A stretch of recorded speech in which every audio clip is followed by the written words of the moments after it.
Hello दोस्तों, good morning. कैसे हैं आप सब? उम्मीद करते हैं आप सब बहुत ही अच्छे होंगे। तो मेरा नाम है हर्ष और स्वागत करता हूं आपके अपने यूट्यूब चैनल मेंस बाबा के ऊपर में। तो जिन्होंने वीडियो को लाइक कर दिया है, चैनल को सब्सक्राइब कर दिया है, बहुत बहुत धन्यवाद। जिन्होंने नहीं किया है प्लीज यार कृपया कर दीजिए, साथ ही शेयर कर दीजिए उन तमाम विद्यार्थियों के साथ जो तैयारी कर रहे हैं UPSC, state, PCS, SSC, banking, railway इत्यादि किसी भी एग्जाम की जहां पे करंट अफेयर आता है। तो आपका स्वागत है। तो आइए देखते हैं मॉर्निंग के 5 बजे के कौन से 5 इंपॉर्टेंट क्वेश्चन है। तो आज है 26 मार्च। तो पहले आज का मोटिवेशन की बात कर रहे थे। तो आज का मोटिवेशन है, जब भी पढ़ाई करने बैठे ये सोचे कि आखिरी बार पढ़ रहा हूं, कल मेरा एग्जाम है। यकीनन इस सोच के साथ की गई तैयारी एक अलग लेवल की होगी और आप बड़े से बड़े एग्जाम आसानी से पास कर लेंगे। जी हाँ दोस्तों, बहुत ही सही बात कही गई है। अगर आपकी हर रात की तैयारी इस प्रकार हो ना, जैसे कल आपको यूपीएससी देना हो या फिर आपको बीपीएससी देना हो, आपको किसी भी परीक्षा की तैयारी करनी हो, और अगर आप सोचते हो कि कल ही मेरा परीक्षा और उसी तरह से तैयारी करते हो, तो बेशक आप यकीन मानो कि आपका एग्जाम निकलना तय है, क्योंकि आपने हर रात अपना ही परीक्षा लिया है। तो उस परीक्षा वाले दिन आपको ना हेजिटेशन होगी, ना कभी ये लगेगा कि नहीं पढ़ पाया यार, क्यों नहीं पढ़ पाया, ये बात का अफसोस नहीं होगा। और आप क्या करोगे, चीजों को ऑन टाइमली करते चले जाओगे और ऑटोमेटिकली आपकी सिलेबस जो है कंप्लीट हो जाएगी। तो बहुत ही सही मोटिवेशन की बात कही गई है। तो आज का पॉजिटिविटी के साथ, इसी पॉजिटिविटी के साथ अपने दिन का शुरुआत कीजिए। चलिए आगे देखते हैं कि पहला क्वेश्चन आज का क्या है। तो पहला क्वेश्चन है कि सुजलम 2.0 कैंपेन को क्या किया गया है, लॉन्च कर दिया गया है। इसका मेन ऑब्जेक्टिव क्या रखा गया है इस बार? तो इसका मेन ऑब्जेक्टिव है ग्रे वाटर मैनेजमेंट। जी हाँ दोस्तों, जल शक्ति मिनिस्टर गजेंद्र सिंह शेखावत द्वारा रिसेंटली क्या कर दिया गया है, लॉन्च कर दिया गया है सुजलम 2.0 कैंपेन, जो किसके लिए किया गया है, ग्रे वाटर मैनेजमेंट। अब भला ये ग्रे वाटर मैनेजमेंट क्या है? तो ग्रे वाटर एक तरह का क्या है, आपका वेस्ट वाटर है, जो कहां से निकलता है, नॉन टॉयलेट प्लम्बिंग सिस्टम से। अब ये नॉन टॉयलेट प्लम्बिंग सिस्टम क्या होता है, मैं समझा देता हूं। जैसे ये देखिए, आप किचन में क्या करते हो, बर्तन धोते हो, तो बर्तन धोते हो तो सोप का इस्तेमाल करते होगे, लिक्विड का, उससे धुला के जो पानी निकला, या फिर आप मशीन से क्या कर रहे हो, वॉशिंग मशीन में क्या कर रहे हो, डिटर्जेंट डाल के कपड़े धो के उससे जो पानी निकला, या आप शावर ले रहे हो तो उसमें आप साबुन का या शैम्पू का इस्तेमाल कर रहे हो उसका। यानी ऐसा वाटर जिसमें केमिकल सब्सटेंस हो। कैसे कैसे? जैसे आपने केमिकल यूज किया बर्तन धोने में, क्या वो केमिकल नहीं है? सोप में केमिकल नहीं होता। वॉशिंग मशीन में जो डिटर्जेंट यूज करते हो, क्या उसमें केमिकल नहीं होता? केमिकल होता है तभी तो बेटे वो परफॉर्म कर रहा है। उसमें बहुत सारे माइक्रो प्लास्टिक, बहुत तरह के केमिकल्स होते हैं। उसी केमिकल से जो पानी निकल रहा है उसी को हम लोग क्या बोलते हैं, उसी को हम लोग बोलते हैं नॉन टॉयलेट प्लम्बिंग सिस्टम। और इसी पानी को निकाल के क्या किया जाए, पहले इसे क्या किया जाए, साफ किया जाए। ये आपका ग्रे वाटर है। यहाँ से बहुत सारे फेजेस होंगे, जैसे सैंड है, आपका ग्रेवल है, इसी तरह करके लास्ट में कॉटन है। इससे पानी निकलेगा, फिर इस पानी को डिसइंफेक्ट किया जाएगा और उसी पानी को फिर क्या किया जाएगा, स्टोर किया जाएगा और वापस से क्या किया जाएगा, सप्लाई कर दिया जाएगा हाउस होल्ड सेक्टर्स के अंदर में। तो बात यही है कि जो ग्रे वाटर है उसका ट्रीटमेंट करना इसलिए जरूरी है क्योंकि उसमें केमिकल सब्सटेंस मिला है। और आपको पता है कि केमिकल सब्सटेंस मिल गया तो अगर वो पानी साफ भी हो जाएगा तो क्या गारंटी है कि वो डिसइंफेक्ट हो ना हो? वो डिसइंफेक्ट हो गया है, ऐसा तो नहीं हो सकता कि वो डिसइंफेक्ट हो गया है। दैट्स वाई इसके लिए विचार करते हुए अभी हाल ही में सुजलम 2.0 कैंपेन लॉन्च किया गया। इस बार का जो थीम रखा गया वो रखा गया ground water make the invisible visible. जी हाँ दोस्तों, मैंने आपको ऑलरेडी बता दिया है कि ground water making the invisible visible इस बार वाटर सप्लाई मैनेजमेंट का भी थीम था। इस कैंपेन में क्या करेगी सरकार? इस कैंपेन में सरकार जा जाके कम्युनिटीज, पंचायत, स्कूल में बताएगी ग्राउंड ग्रे वाटर मैनेजमेंट के बारे में। ठीक है, तो मैंने इसमें लगभग सब कुछ आपको बता दिया।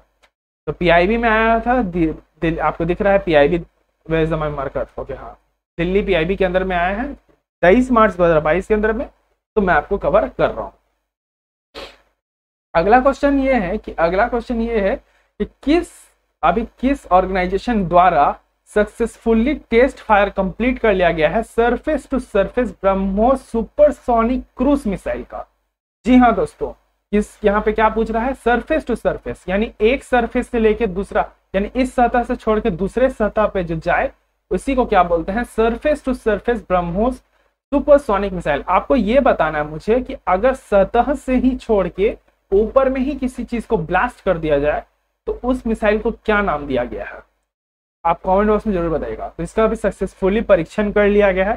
तो इसको किस ऑर्गेनाइजेशन द्वारा किया गया था, इसको किया गया था डीआरडीओ द्वारा। डीआरडीओ का फुल फॉर्म क्या है, defence research and development organisation. इन्होंने क्या किया, इन्होंने सक्सेसफुली परीक्षण कर लिया है surface to surface BrahMos supersonic cruise missile का।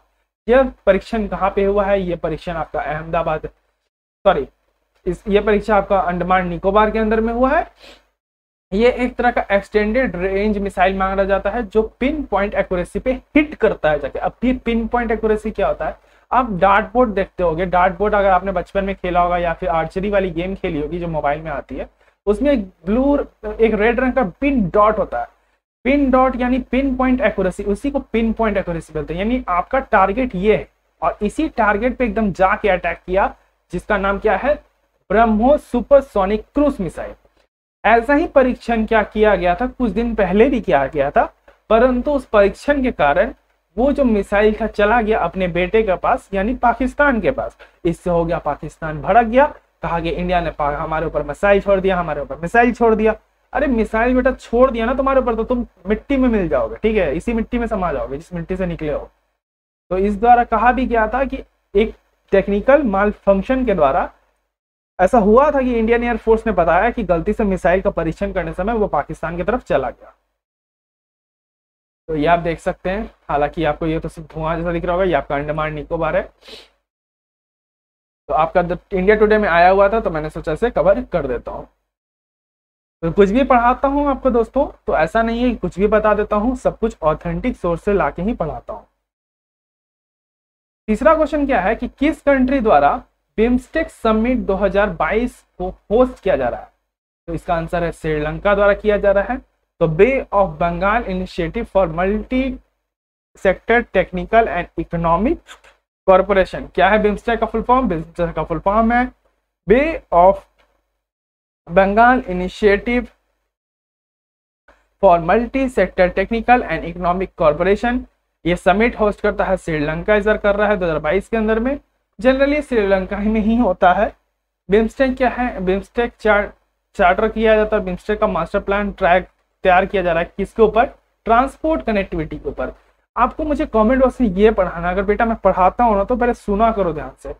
रिसेंटली मैंने ये बताया है कि अभी इंडिया, भूटान और आपका कौन सा देश, मैं उसका नाम नहीं बताऊंगा, इंडिया, भूटान और एक और देश है, आपको बताना है कि उस देश के साथ हम लोगों ने क्या किया, मिल के एक ऐसा ही ट्रांसपोर्ट कनेक्टिविटी की बात कही है। वो उस कनेक्टिविटी, एक तो पहले उस मेमोरेंडम ऑफ अंडरस्टैंडिंग का नाम बताओ मेरे को आप कमेंट बॉक्स के अंदर, और दूसरा वो देश का नाम बताओ जो भूटान और इंडिया एक और भी है। ओके, समझ रहे हो भाई बात को। ये भी हाल ही में जो बिम्स्टेक समिट हुआ वो क्या हुआ, मेरी बात सुनो, बिम्स्टेक समिट हुआ, हाल में बिम्स्टेक समिट हुआ। बिम्स्टेक समिट कहाँ पे हुआ, श्रीलंका के अंदर हुआ। बिम्स्टेक का क्या फुल फॉर्म है, बिम्स्टेक का फुल फॉर्म है bay of Bengal initiative for multi sectoral technical and economic corporation, ठीक है। और ये श्रीलंका 2022 में श्रीलंका होस्ट कर रहा है। बिम्स्टेक जो स्टैब्लिश किया गया था, कब किया गया था, 1997 के अंदर में। और ये किस तरह स्टेट कंट्री के, एक तरह के कितने स्टेट्स और कंट्रीज में शामिल है, तो ये मिला है Bangladesh, Bhutan, India, Nepal, Sri Lanka, Myanmar, Thailand. और आपको पता है ये हमारे आजू बाजू वाले देश है। देखो आपको एक पॉलिसी का नाम बताता हूँ, नाइबर फर्स्ट पॉलिसी, बहुत इंपॉर्टेंट रहेगा, मेंस पीटी दोनों के माध्यम से पढ़ लेना बेटा। नाइबर फर्स्ट पॉलिसी का मतलब ये है कि हमें अपने नाइबर को भी लेकर ज्यादा चलना है। अगर हम, क्योंकि आपको पता है कि चाइना कितना एग्रेसिवली इन लोग के ऊपर कब्जा करना चाहता है, ये भूटान को भी खरीदना चाहता है, बांग्लादेश को तो खरीद ही लिया, श्रीलंका को भी कर्ज में डुबा दिया, नेपाल को और कर्ज दिया जा रहा है, थाईलैंड का तो चलो ठीक है, थाईलैंड और म्यांमार का अलग ही केस चल रहा है। तो इसी केस में अगर हम चाहे नहीं देखेंगे, ये सब चीजों पे ध्यान नहीं देंगे, तो इससे क्या होगा, हमारी जो एक तरह से जो प्रोटेक्शन है वो खत्म होगी, हमारे थ्रेड्स बढ़ेंगे। तो इस तरह की चीज़ों को चलाना का मतलब यही होता है कि अब नाइबर फर्स्ट पॉलिसी के तहत चलाते हैं कि हाँ, सिर्फ ऐसा नहीं करना है हमें वेस्टर्न कंट्रीज के ऊपर ध्यान देना है, हमें अपने नेबर्स के ऊपर भी ध्यान देना है, सबका साथ सबका विकास लेकर चलना है। तो बिम्स्टेक में मैंने बता दिया कौन कौन है। तो बिम्स्टेक में आपका बांग्लादेश है, श्रीलंका है, इंडिया है, नेपाल है, भूटान है, थाईलैंड है, म्यांमार है। म्यांमार बेटा नहीं था इसमें, म्यांमार इसमें बाद में म्यांमार को इसमें जोड़ा गया। तो अभी 22 मार्च के अंदर इसका समिट हुआ 6 बजे शाम के अंदर, तो मैंने दिखा दिया आपको। इंडिया में किस स्टेट या यूनियन टेरिटरीज ने अब इम्प्लीमेंट कर दिया है मुख्यमंत्री पार्क सुंदरीकरण योजना। तो मुख्यमंत्री पार्क सुंदरीकरण योजना, ऐसा ही कुछ नाम है, यानी पार्क की ब्यूटी को बढ़ाने का। तो इसका आंसर है न्यू दिल्ली ने। तो न्यू दिल्ली ने भी लॉन्च कर दिया गया है, जिसमें अरविंद केजरीवाल जी, जो अभी कौन है, दिल्ली के चीफ मिनिस्टर है, उन्होंने कहा है कि हम इसमें क्या करेंगे, हम इसमें 3000 एकड़ पे एक 17 सिटी फॉरेस्ट बनाएंगे, वो भी वर्ल्ड क्लास लेवल पे, जिसमें हम क्या कर रहे हैं 1500 पार्क को डेवलप करेंगे। किसके साथ मिलकर? 450 रेसिडेंट वेलफेयर एसोसिएशन के साथ, जो किसके अंदर में आएगा? कम्युनिटी पार्क इनिशिएटिव्स के अंदर में आएगा। इससे क्या होगा? इससे ये होगा कि आपका जो हरा भरा इन्वायरमेंट होगा, क्योंकि दिल्ली में बढ़ रहा है बहुत ज्यादा उच्चतम स्तर पर पॉल्यूशन। इसी पॉल्यूशन के कारण लोगों के सांस लेने में दिक्कत हो रही है। ठंडे में तो उनके ऊपर एक चादर आ जाता है जिससे उनकी सांस मिल नहीं पाती। इसी कारण से ये सब चीज लिया जा रहा है फैसला, ताकि हम क्या कर सके, इन्वायरमेंट को कहीं ना कहीं प्रोटेक्ट कर सके। तो आर रिपब्लिक के अंदर में आपका आया हुआ था न्यूज 24 तारीख के अंदर में, तो मैं इसे कवर कर रहा हूँ। अगला क्वेश्चन है और लास्ट क्वेश्चन आज का क्या है? आज का लास्ट क्वेश्चन है कि एबल प्राइज 2022 किसे अवार्ड दिया गया इस बार? तो इसे दिया डेनिस पेरेलन सुलिवन को मिला है। ये डेनिस पेरेलन सुलिवन को, और ये इसलिए मिला है क्योंकि उनका आउटस्टैंडिंग परफॉर्मेंस था किसके अंदर में? उनका था टोपोलॉजी के अंदर में, जो पर्टिकुलरली अलजेब्रा को दिखाता है, ज्योमेट्रिक और डायनेमिक एस्पेक्ट्स में दिखाता है। ये अवार्ड देने का मतलब क्या होता है? ये अवार्ड हम उसको देते हैं जो मैथमेटिक्स में जिनका आउटस्टैंडिंग परफॉर्मेंस होता है। ये अवार्ड की स्टैब्लिश्ड नॉर्वेजियन गवर्नमेंट 2022 के द्वारा किया गया था, और इसे मैनेज कौन करती है? Norwegian academy of science and later द्वारा से मैनेज किया जाता है। तो इस बार किसे मिला है? इस बार मिला है आपका प्रोफेसर डेनिस पी सर्वेलियन को मिला है। ये है आपका प्रोफेसर, आपका द हिंदू के अंदर में आया हुआ था 23 तारीख के अंदर, इसलिए मैं इसे कवर कर रहा हूँ। तो मॉर्निंग के 5 बजे के 5 इंपॉर्टेंट क्वेश्चन बेटा खत्म हुए। अगर अच्छा लगा तो वीडियो को लाइक कर दीजिए, चैनल को सब्सक्राइब कर दीजिए। इंस्टीट्यूशन सीरीज योजना सीरीज चल रही है, जाके देखिए।